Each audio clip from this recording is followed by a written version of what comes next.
एक और बड़ा खुलासा इस सिलसिले से जुड़ा हुआ है। हारिस फारूकी पर यह बड़ा खुलासा हुआ है। आईएसआईएस का यह नेटवर्क बढ़ाने का काम कर रहा, जिसके सिलसिले में प्रमोद सिलसिलेवार जानकारी दे रहे हैं। एनआईए इन दोनों आतंकवादियों की तलाश कर रही थी। आईएसआईएस का नेटवर्क आगे बढ़ाना इनका मकसद था और इसी सिलसिले में रेहान को भी हारिस ने अपने साथ जोड़ा था और फिर ये दोनों मिलकर इस ऑपरेशन में लगे हुए थे कि किस तरह से आईएसआईएस को पूरी तरह से एस्टेब्लिश किया जाए। एक देहरादून के चक्राता का रहने वाला, दूसरा पानीपत का रहने वाला, दोनों बांग्लादेश से भारत में एंट्री कर रहे थे और उसी वक्त जो एनआईए का एक ठोस इनपुट था उस पर कार्रवाई करते हुए एसटीएफ असम ने कार्रवाई की और इन दोनों को गिरफ्तार कर लिया। अब ये जो शख्स है जिसका नाम है हारिस फारूकी, ये अलीगढ़ मुस्लिम यूनिवर्सिटी में पढ़ता था और वहां से ये आईएसआईएस के संपर्क में आया और फिर आईएसआईएस ने इसको इंडिया चीफ नियुक्त कर दिया। और ये काफी महत्वपूर्ण डिटेल्स हैं इसके बारे में और बहुत सी जानकारियां इससे पहले भी यूपी एटीएस के पास, चूंकि इसका नाम था यूपी एटीएस ने भी इस पर मुकदमा दर्ज किया था। दिल्ली में भी इसके ऊपर केस थे, तो लखनऊ हो, दिल्ली हो, इसमें पहले से यह वांछित था कई मामलों को लेकर और इसी के आधार पर एनआईए ने डिटेल साझा की थी असम एसटीएफ के साथ। प्रमोद शर्मा हमारे साथ इस वक्त जुड़े हुए हैं। प्रमोद, आप देहरादून का चक्राता और हरियाणा का पानीपत, लेकिन यहां पर रहने वाला शख्स या यहां पर रहने वाले दो लोग इस तरह से काम कर रहे थे कि वो आईएसआईएस के इंडिया चीफ हो गए कि ये पूरा नेटवर्क आईएसआईएस का किस तरह से भारत के अंदर बुना जा रहा था, क्योंकि काफी समय से ये एक तरह से स्लीपिंग मॉड्यूल के तौर पर काम करने वाले लोग हैं जिनके ऊपर मुकदमे तो हैं, लेकिन वो हैं कहां, उनके बारे में बहुत ज्यादा डिटेल्स एजेंसीज के पास नहीं रहते।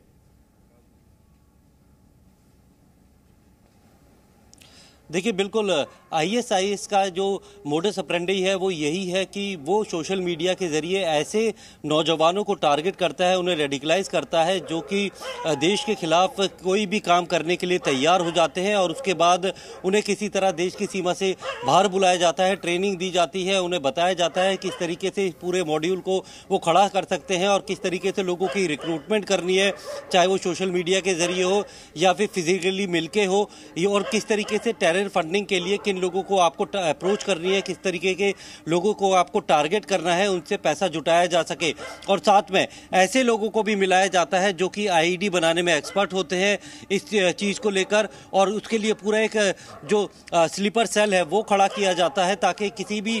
वक्त जो अगर भारत के अंदर या किसी भी जगह पर जो आईईडी से ब्लास्ट करने हो वो कर सकते हैं। और ये लोग वो होते हैं जो कि आम जिंदगी में जिनके ऊपर कोई शक नहीं कर सकता, एजेंसियों को बिल्कुल पता नहीं चल सकता। इन दोनों की गिरफ्तारी के बाद अब कम से कम एनआईए को या सुरक्षा एजेंसियों को इस बात की जानकारी मिलेगी और इनसे ये पता किया जाएगा कि पूरे भारत में किस तरीके से मॉड्यूल खड़ा करना चाहते थे, किस तरीके से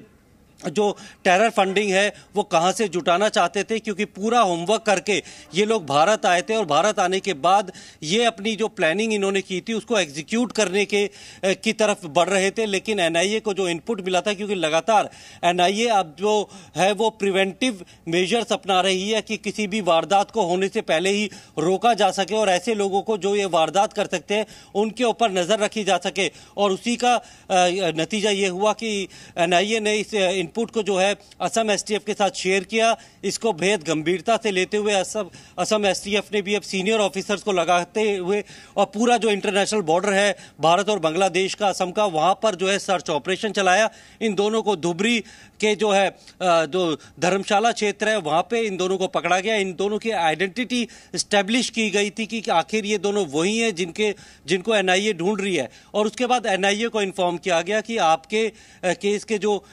भगोड़े हैं, जो वांटेड हैं, उनको असम एसटीएफ ने पकड़ लिया है। जिसके बाद एनआईए टीम वहां गई है, उनको हैंडओवर कर दिया गया है कि गिरफ्तारी इनकी जो है असम एसटीएफ ने नहीं डाली है क्योंकि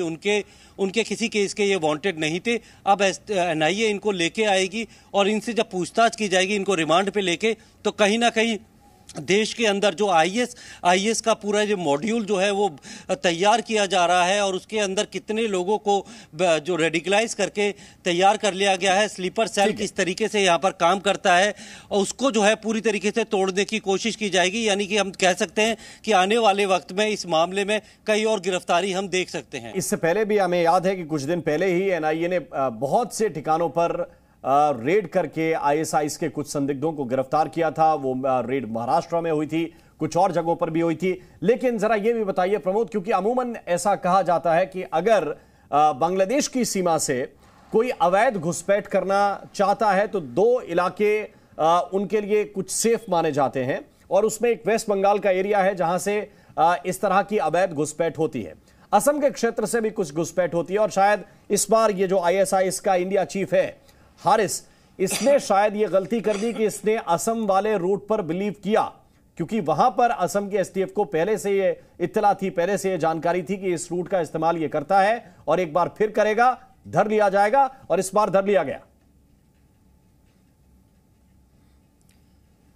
देखिए बिल्कुल एनआईए अभी ये सारी चीज़ों को जानने की कोशिश करेगी, क्योंकि आईएस का अगर हम बहुत कहें कि नेटवर्क जो है वो भारत के अंदर नहीं था, वो दूसरे देशों तक ही सीमित था। लेकिन आईएस के नाम पे आईएसआई जो पाकिस्तान की एजेंसी है वो कहीं ना कहीं ऐसे लोगों को रिक्रूट करती थी जिससे कि जो टेरर एक्टिविटीज़ को अंजाम दिया जा सके और आईएसआई का नाम ना आ सके। ऐसे में पाकिस्तान की जगह अपना बेस जो है बांग्लादेश को क्यों बना लिया गया है? बांग्लादेश के से जो असम या फिर दूसरे रास्ते हैं वहां से बॉर्डर क्रॉस करके भारत के अंदर दाखिल होने के पीछे क्या कोई दूसरी जो प्लानिंग है, जो कॉन्स्पिरेसी है, वो जो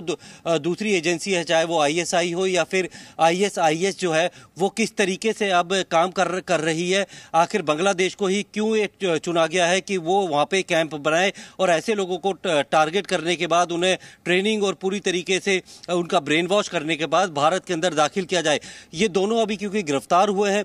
एनआईए की कस्टडी में आ चुके हैं, अब इन्हें कोर्ट में पेश करके जब एनआईए रिमांड पे लेगी तो उसके बाद कहीं ना कहीं इनकी पूछताछ से इनके जो मोबाइल फोन है उन सब से कई सारे खुलासे हो सकते हैं और पूरी कॉन्स्पिरेसी किस तरीके से रची जा रही थी और आईएस जो है कितना स्ट्रांग भारत के अंदर हो गया है, कितने लोगों को वो रिक्रूट कर चुका है, फंडिंग के लिए उसने किन किन लोगों को चुना हुआ है जो कि आईएस को भारत के अंदर आतंकी घटनाओं को अंजाम देने के लिए फंडिंग करने को भी तैयार होते हैं, वो कौन लोग हैं? और आईडी बनाकर जो है ब्लास्ट करने की जो प्लानिंग थी, तो आईडी जो है वो हर कोई आदमी नहीं बना सकता, तो ऐसे कौन से जो लोग हैं जो कि आईडी बना सकते हैं, क्या वो इनके टारगेट पे थे? क्योंकि ये सारा जो होमवर्क है उसे करने के बाद ही ये दोनों जो है भारत के अंदर दाखिल हुए। सुरक्षा एजेंसियों का ऐसा मानना है कि हो सकता है कि इन्होंने पूरा होमवर्क कर लिया हो, उसके बाद अब ये भारत में आके अपने जो है प्लान को उसको एग्जीक्यूट करना चाहते हो। अब इनकी गिरफ्तारी के बाद ये सारी जो इनकी प्लानिंग थी, जो पूरी कॉन्स्पिरेसी थी, इसके ऊपर से पर्दा उठ सकता है। बिल्कुल, ये भी बहुत बड़ी बात है। और जिस तरफ प्रमोद मैं चाहता हूं कि दर्शकों को आप जानकारी दें, वो काफी महत्वपूर्ण है। दोनों रहने वाले भारत के, एक की पानीपत और दूसरे की जो रिहाइश है वो देहरादून, दोनों बांग्लादेश में जाकर काम करते हैं, बांग्लादेश से वापस भी आते हैं, अपने लिए रिक्रूटमेंट का काम करते हैं। यानी कि बांग्लादेश जाना आना बिना वीजा बिना पासपोर्ट के बड़ा आसान इनके लिए, क्योंकि ये एटीएस लखनऊ में भी वांछित है, दिल्ली के मामले में भी वांछित है। यानी ये अवैध तरीके से आ जा रहे थे, सीमा पार कर रहे थे बार बार। ये इतना आसान इन जैसे आतंकवादियों के लिए कैसे हो जाता है? और दूसरा सवाल प्रमोद आपसे ये कि ये इंटेलिजेंस की कितनी बड़ी सफलता है, क्योंकि जाहिर है कि ये इनपुट इंडिया से नहीं मिला होगा, ये इनपुट बांग्लादेश से मिला होगा कि आपके यहां के ये दो आतंकवादी हैं और ये वापस हिंदुस्तान जाएंगे। तो बांग्लादेश से ये इनपुट क्रैक करके असम पुलिस के साथ सही समय पर साझा करना, ये कितनी बड़ी सफलता है?